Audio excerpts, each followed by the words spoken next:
Hey guys, welcome back to my channel. আজকের ভিডিওটা হলো পুরীর আমাদের তৃতীয় দিনের ঘোরার ভিডিও।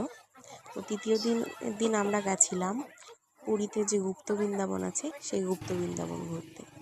তো ঢুকেই আমরা প্রথমে জগন্নাথ দেবের দর্শন পেয়ে গেলাম।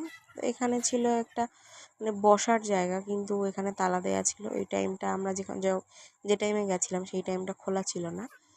ওই সরস্বতী মা দাঁড়িয়ে আছে। তো এখানে না প্রচুর দেবদেবীর মূর্তি আছে।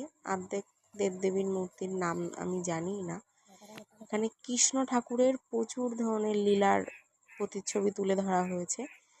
আমি তো অনেকেরই নাম জানি না, শুধু আমার মাথার ভিতরে একটাই জিনিস ঘুরপাক খাচ্ছে যে পুরীর গুপ্ত বৃন্দাবন যদি এত সুন্দর হয়, তাহলে না জানি আসল যে বৃন্দাবন কৃষ্ণের, সেই বৃন্দাবন কেমন হবে। পুরীর গুপ্ত বৃন্দাবন যদি এত সুন্দর হয়, তাহলে আসল যে বৃন্দাবন ধাম সেটা কেমন হবে, আমি সেটা ভেবেই অবাক হয়ে যাচ্ছি। এখানে নরসিংহদেব বসে আছে।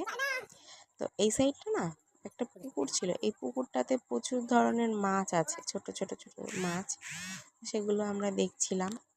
তারপরে আরও অনেক কিছু ছিল, অনেক ধরনের ফুল ছিল পুকুরে। তো এই সাইডে না সমুদ্র মন্থনের কিছু প্রতিচ্ছবি তুলে ধরা হয়েছে, সেটাই আমি ভিডিও করলাম। মানে এখানে এত কিছু আছে দেখার, আমি তো পুরোটা ভিডিও করতে পারিনি, আমার ফোনের স্টোরেজ ফুল হয়ে গেছিলো, যে কারণে আমি পুরোটা ভিডিও করতে পারিনি। তো আমি চাই যে আমি যে ভিডিওটা করেছি এটা তো তোমরা দেখছো, কিন্তু তোমরা নিজেরা এসে একবার দেখো।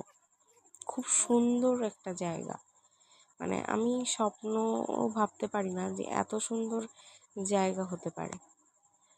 তারপর আমরা সবাই মিলে একটু ছবি তুলে নিলাম, আমার দাদু দিদার সাথে, আমার দিদির সাথে, মায়ের সাথে, সবার সাথে একটু ছবি তুললাম। কিন্তু আমার দিদির ছেলে ছবি তুলতে চায় না। আমার জামাইবাবুকে তো আমি খুঁজেই পাইনি, তিনি কোথায় গেছিলেন, তার সাথে আমার দেখা হয়নি। ঘুরতে ঘুরতে কোন দিকে চলে গেছে।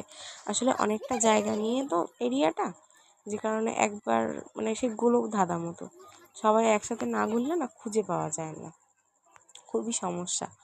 তো জামাইবাবু অন্যদিকে চলে গেছে, জামাইবাবু আবার ঘুরতে ঘুরতে এদিকে আসবে, তারপরে আমরা এখান দিয়ে বেরোবো। এখানে হর হর মহাদেব বসে আছে। তারপরে আমরা কিছু ফটো নিলাম, সবাই মিলে ফটো তুললাম কিছু।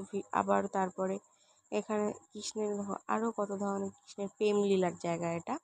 কৃষ্ণ কীভাবে প্রেম লীলা করতে যেত, সেই প্রেম লীলা সখীদের সাথে দেখা করতে যেত, সেখানে নাচ করতে। এখানে দেখো চৈতন্যদেব শুয়ে আছে, কত বড় চৈতন্যদেবের মূর্তিটা, আমি দেখে তো অবাক হয়ে গেছি। তো আমার মা সেটাই